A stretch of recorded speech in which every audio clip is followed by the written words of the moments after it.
नमस्ते भारत। हिंदुस्तान के दो ऐसे प्रदेश हैं जहां पर बहुत ही सियासी उठापटक इस वक्त चल रही है। एक प्रदेश में सियासी उठापटक चल रही है क्योंकि वहां पर चुनाव हो रहे हैं। हालांकि चुनाव भारतवर्ष के 5 राज्यों में हो रहे हैं, लेकिन ऐसा लगता है कि मानो केवल वेस्ट बंगाल के अंदर चुनाव हो रहे हैं, क्योंकि टीएमसी ने जो स्वरूप चुनाव का बना दिया है वहां पर, वो बहुत अच्छी कोई चीज़ नहीं है। और कोई भी नहीं चाहेगा कि इस प्रकार के चुनाव किसी भी पार्टी के द्वारा किसी भी प्रदेश के अंदर कभी भी कंडक्ट कराए जाएं। तो ये भी कोई अच्छी बात या अच्छी पिक्चर नहीं है जो वेस्ट बंगाल से इमर्ज होकर के आ रही है। But still we can accept it कि हाँ ठीक है, चुनाव चल रहे हैं, चीज़ें हो जाती हैं, हालांकि होनी नहीं चाहिए।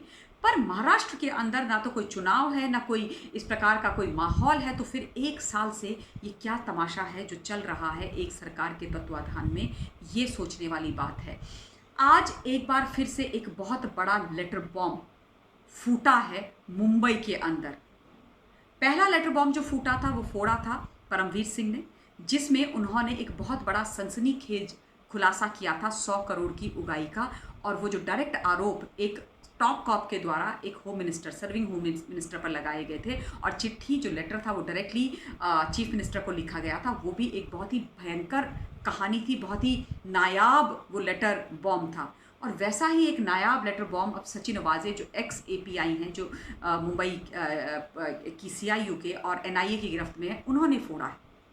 अब उस लेटर में जो चीज़ें उन्होंने लिखी हैं वो एक्चुअली देखा जाए तो पुष्टि करती हैं परमवीर सिंह के पत्र में लिखे हुए आरोपों की जो उन्होंने लगाए थे अनिल देशमुख पर। सचिन वाजे का ये हैंड रिटन लेटर है जो उनके वकील ने जारी किया है मीडिया के सामने, पब्लिक डोमेन में वो लेटर है। आई एम श्योर आप सब लोगों ने देखा होगा वो लेटर। अगर नहीं देखा है तो मैं उसकी कुछ कॉपी मतलब मैं आपको दिखा दूंगी। ऐसा ये उसका पहला पेज है, ये दूसरा पेज है। I am sure you all would have gone through this letter by now. आप सब लोगों ने ये लेटर पढ़ा होगा, देखा होगा। और ये सचिन वाजे के उसमें सिग्नेचर हैं। इस लेटर में जो लिखते हैं सचिन वाजे, वो लिखते हैं कि जब मुझे रीइंस्टेट किया गया 6 जून 2020 को, सचिन वाजे को ओवरनाइट रीइंस्टेट किया परमवीर सिंह के द्वारा किया गया। तो वो कह रहे हैं कि शरद पवार जी नहीं चाहते थे कि मुझे मेरा सस्पेंशन रिवोक हो और उसके बाद मुझे रीइंस्टेट किया जाए। In fact he was against it, but it was Anil Deshmukh who wanted me to be back. And उन्होंने जब ये बोला गया उनसे, अनिल देशमुख से, कि शरद पवार नहीं चाहते, तो उन्होंने, अनिल देशमुख ने सचिन वाजे से ऐसा बोला। वो लिखते हैं इस लेटर में, वो क्लेम कर रहे हैं कि मैं पवार साहब को मना लूँगा, लेकिन इसके लिए तुम्हें 2 करोड़ रुपए देने पड़ेंगे। यानी कि सचिन वाजे की बहाली के लिए, उसको दोबारा नौकरी में लाने के लिए अनिल देशमुख ने उस वक्त सचिन वाजे से 2 करोड़ रुपए की मांग करी थी। ये उन्होंने बोला है ना। बहुत ही बड़ी बात है, बहुत बड़ा आरोप है। और अगर ये सिद्ध हो गया तो बहुत भयंकर कहानी इमर्ज होकर के निकल क्या रही है। मतलब ये वाजे गेट तो एक ऐसा गेट हो गया जिसके दरवाजे पे दरवाजे टूटे जा रहे हैं, और हर दरवाजे के टूटने के बाद एक भयंकर सी कहानी निकल करके सामने आ जाती है। ये चिट्ठी जो है, ये पत्र, प्रेम पत्र जो लिखा है सचिन वाजे ने एनआईए की कस्टडी से, और उनके वकील ने इसको डाला है पब्लिक डोमेन में, ये एक अजीब सी कहानी कर रहा है। और ये सिर्फ बात सचिन वाजे की या मिस्टर परमवीर सिंह की या गृह मंत्री की नहीं है, महाराष्ट्र सरकार की बात है। और ये दिखाता और दर्शाता है कि कितना खतरनाक खेल वहाँ पर चल रहा है। और मजबूर हो जाते हैं हम सारे लोग ये सोचने के लिए कि क्या ये सब देखने के लिए और ये सब करवाने के लिए सरकारें चुनी जाती? इतना भरोसा जनता लोगों पर लगा करके उनको नेता बनाती है, उनको अपना आका बनाती है, और उसके बाद ये किया जाता है, वसूली, चोरी, चकारी, हत्या, झूठ। तो अगर ये वाकई चीज़ें हो रही हैं, और ये अगर कहीं पर भी हो रही हैं हिंदुस्तान में किसी के भी द्वारा, इन पर तुरंत लगाम कसी जानी चाहिए, ऐसे कृत्यों पर और ऐसे कार्यों पर। सचिन वाजे कहते हैं कि जितना भी बेसिकली ये तमाशा चल रहा है उसमें गृह मंत्री का हाथ है, क्योंकि आज 2 और कॉप्स जो है मुंबई पुलिस के, उन्होंने अपने बयानात दिए हैं, और उसमें उन्होंने ये स्वीकार किया है कि सचिन वाजे ने उनसे ऑफिस के अंदर ड्यूटी के दौरान वर्किंग आवर्स पे ये बोला था कि 1750 जो रेस्टोरेंट और बार्स हैं उनसे उगाही करनी है, और ऐसा अनिल देशमुख जी यानी कि गृह मंत्री साहब चाहते हैं। ये बयान उन्होंने दिए हैं। अब आप सोचिए कि कहानी कितनी खतरनाक है। ये जो पूरी बात की जा रही है इस पत्र के अंदर, वो कितनी बड़ी कहानी है। ये कोई छोटी मोटी चीज़ नहीं है, हाशिए पर ला करके खड़ा कर देती है खाकी वर्दी के उन कुछ लोगों को जो ये तमाम चीज़ें होने दे रहे थे। आज मैं यही बोलूँगी कि मिस्टर परमवीर सिंह आज बाहर आ रहे हैं। Why didn't he talk about it when he was sitting on that chair, when he was actually CP Mumbai? Why didn't he talk about it then? Why did he choose to bring up this topic once he was thrown out of that chair?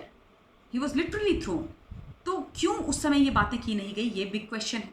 Anil Deshmukh ऐसा कैसे कर सकते हैं? ये बड़ा बड़ा question है। शरद पवार जी ने अनिल देशमुख को उस वक्त क्यों नहीं हटाया? ये बड़ा क्वेश्चन है। उद्धव ठाकरे जी ने क्यों अग्री किया इन लोगों के साथ सरकार में रहने का? ये बहुत बड़ा प्रश्न है। उद्धव ठाकरे जी को अगर ये सारी चीज़ें पता थी तो उन्होंने क्यों होने दी? ये उससे भी बड़ा प्रश्न है। जनता जनार्दन ज़्यादा महत्वपूर्ण है या सत्ता के अंदर इतना गंदा घिनौना खेल खेलना ज़्यादा जरूरी है? ये बड़ा प्रश्न है। कांग्रेस पार्टी इनके साथ क्यों बैठी हुई थी? कांग्रेस पार्टी का इस सारी चीज़ में कौन सा रोल है? वो क्या कर रहे थे? ये बहुत बड़ा प्रश्न और खोजने वाला प्रश्न है। तो तमाम चीज़ें हैं जो एक दूसरे से जुड़ी हुई हैं और जिनको खुलना और निकलना बहुत आवश्यक है। अब एक और चीज़ पर मैं बोलना चाहती हूँ, जल्दी जल्दी बोल रही हूँ।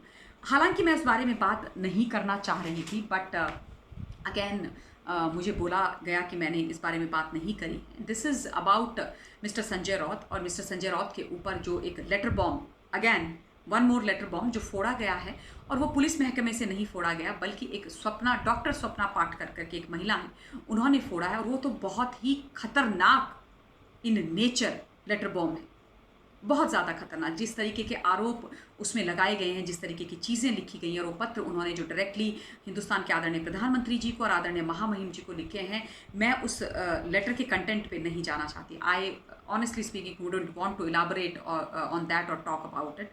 आप लोग उसको पढ़ लीजिएगा, वो पब्लिक डोमेन में है, आप लोगों ने पढ़ भी लिया होगा।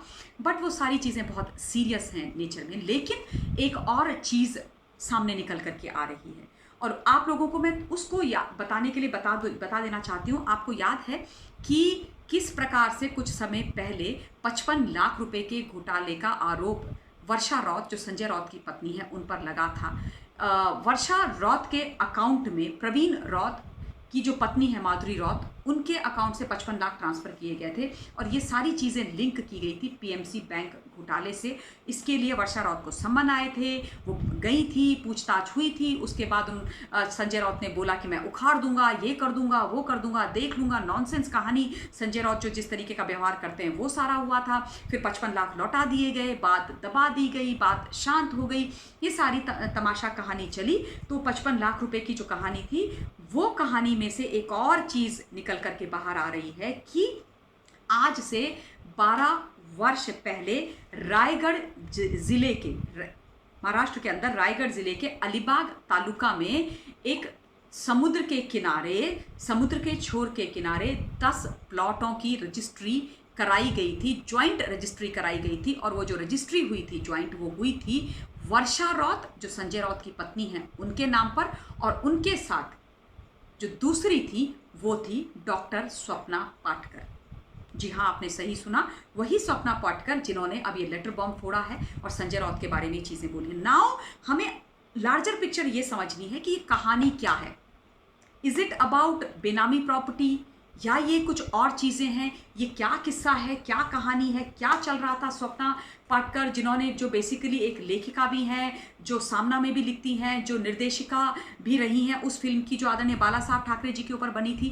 तो ये सारी कहानी क्या है, ये कौन सी चीज़ है, कहाँ से किसका तार कहाँ जुड़ रहा है, ये समझना बहुत ज़रूरी है। क्या गंदगी महाराष्ट्र के अंदर, सरकार के अंदर चल रही है? संजय रौत जो उखाड़ दूंगा, हरामखोर, गंदी गंदी शब्दावली का इस्तेमाल करते हैं, इतने निरंकुश हैं, इतने मतलब छोटी सोच वाले और मतलब खराब शब्दों वाले नेता हैं, जो मैं एटलीस्ट अप्रूव नहीं करूंगी। ये सारी चीज़ें सोचने वाली बात है। और दूसरी महत्वपूर्ण बात ये है कि क्या ऐसे लोग सत्ता में होने चाहिए?